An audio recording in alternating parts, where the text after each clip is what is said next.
Turquie, un projet de loi antiterroriste pour remplacer l'état d'urgence. Le président turc Recep Tayyip Erdogan, le 15 juillet 2018, à Ankara, lors du deuxième anniversaire de la tentative du putsch raté.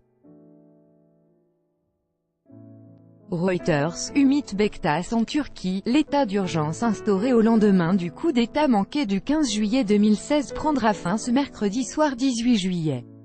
Le président Recep Tayyip Erdogan a toutefois déjà annoncé qu'il ne ferait aucune pause dans sa lutte tous azimuts contre le terrorisme. Il sera servi pour cela par ses nouveaux pouvoirs acquis tout récemment et par une nouvelle loi antiterroriste discutée au Parlement ces jours-ci. Avec notre correspondante à Istanbul, Anne Andlower, la fin de l'état d'urgence était une promesse de campagne de Recep Tayyip Erdogan. Une promesse faite à contre-cœur pour imiter ses opposants dans la course à la présidence et pour assurer les marchés. Ceci dit, grâce au nouveau régime entré en vigueur récemment, le chef de l'État turc n'a plus vraiment besoin de l'état d'urgence pour diriger le pays d'une main de fer.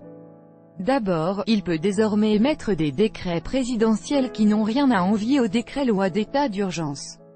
Mais surtout, le parti au pouvoir vient de présenter au Parlement des mesures de renforcement de la loi antiterroriste.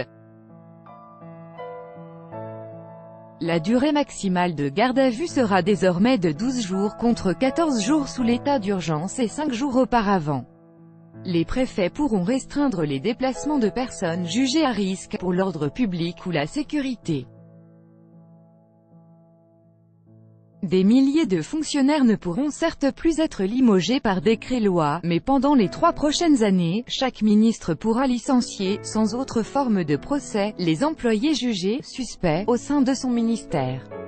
Avec ces nouvelles mesures, le régime d'exception devient en quelque sorte le régime de droit commun.